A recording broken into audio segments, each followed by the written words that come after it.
قانون اور ضابطہ جو زندگی کو پھیلنے اور آگے بڑھنے سے روکتا ہے، ہاں وہ ماضی میں ضابطہ بنے یا آج ضابطہ بنے، اسے زندگی کو بے حرکت اور غیر متغیر، غیر تغیر پذیر بناتا ہے اور انسان کو تسخیر فطرت پر آمادہ نہیں کرتا۔ اس کے بارے میں کہا جا سکتا ہے کہ ایسا قانون شریعت یعنی اسلامی قانون نہیں کہتا۔ یہ اس انسان کی آواز ہے جس کے لفظ جسموں کی دیوار میں ایک کھڑکی کھول دیا کرتے تھے، وہ کھڑکی جس میں جھانک کر دیکھنے سے سماجی ناہمواری اور سیاسی اسلامیت کے خلاف جنگ کا ایک بہتا ہوا لہو رنگ راستہ دکھائی دیتا تھا۔ یہ وارث میر کی آواز تھی۔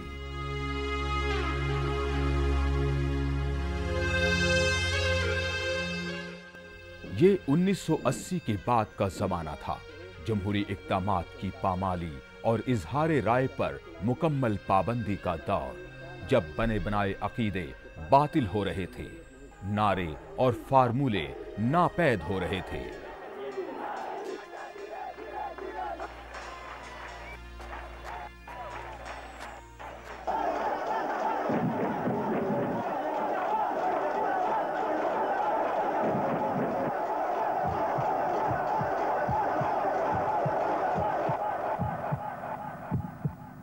ایٹیز کا دور پاکستان میں ایک بدترین دور تھا، پاکستان کی قوم کے لیے، اس ملک کے لیے انتہائی سیاہ دور تھا وہ ایٹیز کا۔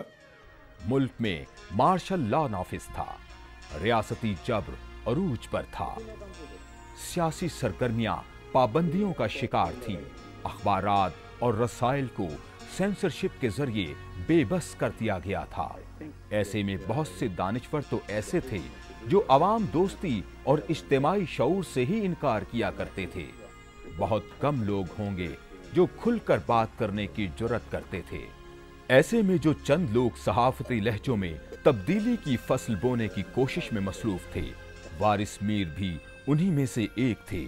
وہ دور تھا جب کوڑے لگتے تھے، وہ دور تھا جب قید ہوتی تھی، اور ان دنوں میں سمجھتا ہوں عثمانی صاحب تھے، حسین نقی تھے، اور ان کے ساتھ وارث میر صاحب تھے۔ آئیڈیالوجیکل قسم کی آمریت تھی، اور اس کے خلاف وارث میر صاحب سینہ سپر تھے۔ وارث میر ایک متحرک سیاسی دانشور تھے۔ نظریاتی کشمکش کے اس نازک دور میں آپ جامعہ پنجاب میں تدریسی مصروفیات کے باوجود ملک کے سیاسی اور صحافتی حلقوں میں سرگرم پائے جاتے تھے۔ جب ہم ان کی کلاس پڑھا کرتے تھے تو وارث میر صاحب کا انداز، تدریس کا انداز جو تھا وہ خطیبانہ ہوا کرتا تھا، یعنی وہ کھڑے ہو کر روسٹرم پر نہیں بلکہ کرسی پر بیٹھ کر پڑھایا کرتے تھے، لیکن آواز میں ان کے گھن گرج اور خطیبانہ انداز پوری کلاس کو اپنے ہاتھ میں لیے رکھتا تھا۔ جب میں پنجاب یونیورسٹی میں ان کا شاگرد تھا تو اس وقت وارث میر صاحب جو تھے وہ مشرقی پاکستان میں خانہ جنگی ہو رہی تھی۔ اس وقت وہ الشمس البدر سے متاثر تھے، اور ان کا رجحان جو تھا وہ دائیں بازو کی طرف تھا۔ نوائے وقت میں لکھتے بھی تھے۔ بعد ازاں وہ کچھ لبرل خیالات کے حامی ہو گئے۔ میں یہ سمجھتا ہوں کہ وہ ایک سچے پاکستانی نیشنلسٹ تھے، شروع سے آخر تک وہ پاکستانی نیشنلسٹ رہے۔ سیاسی اور سماجی تناؤ کی اس فضا میں وارث میر حکومت کے غیر جمہوری طرز عمل کو اپنے مضامین میں تنقید کا نشانہ بناتے تھے، لیکن یہ تنقید برائے تنقید نہیں ہوتی تھی، بلکہ آپ قرآن و حدیث کے گہرے مطالعے کے بعد ان مسائل کا حل بھی تجویز کیا کرتے تھے۔ اس کی ایک وجہ یہ بھی تھی کہ جنرل ضیاء الحق مذہبی طبقات کے گٹھ جوڑ سے اسلامائزیشن کی کوشش میں تھے تاکہ اپنے دور اقتدار کو طول دیا جا سکے۔ اسلام کا مقصود انسان کی انسان پر خدائی اور فرد کی فرد پر حکومت کے تصورات کو پاس کرنا اور انسان کی آزادی اور حریت کو قائم اور محفوظ رکھنا ہے۔ مارشل لاء کی بی ٹیم جماعت اسلامی تھی، اور ضیاء صاحب جو تھے وہ اس کنویئر بیلٹ پہ آئے تھے کہ میں اس ملک میں نظام مصطفیٰ لے کے آؤں گا۔ تو پھر یہ مدارس بنے اور تمام چیزیں ہوتی گئیں جس کا آج ہم خمیازہ بھگت رہے ہیں. تو اس وقت بھی نشاندہی کی تھی میر صاحب نے کہ یہ جو نہج ہے یہ ہمیں آئندہ بہت مشکل وقت میں ڈالے گی، اور کتنی پروفیٹک ثابت ہوئی. انہوں نے کہا تھا کہ اس کو ہم ایسے نہ کریں کہ یہ جو چیز آپ کہہ رہے ہیں یہ اسلامی تناظر میں ہمارے گلے میں مرا ہوا سانپ نہ بن جائے. اور میں سمجھتا ہوں ان کو وہ بڑے دور اندیش تھے، انہوں نے اس بات کی نشاندہی کی اور اپنے وقت میں اس کو برا بھی کہتے رہے. وارث میر کی یہ باغیانہ روش برسر اقتدار طبقے اور اس کے نمک خاروں کو پسند نہیں آئی.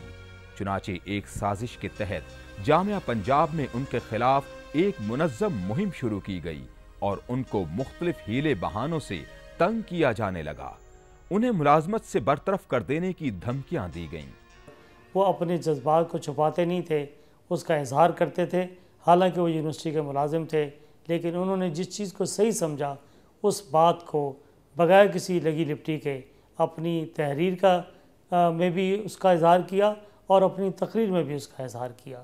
میں سمجھتا ہوں کہ آنے والے دور کے اندر ایک طالب علم کے لیے جو صحافت کا طالب علم ہے اس کو وارث میر صاحب کی اس معروضیت کو ذہن میں رکھنا چاہیے کہ وہ جس چیز کو دیکھے اپنی انڈیپینڈنٹ سوچ کے ساتھ دیکھے.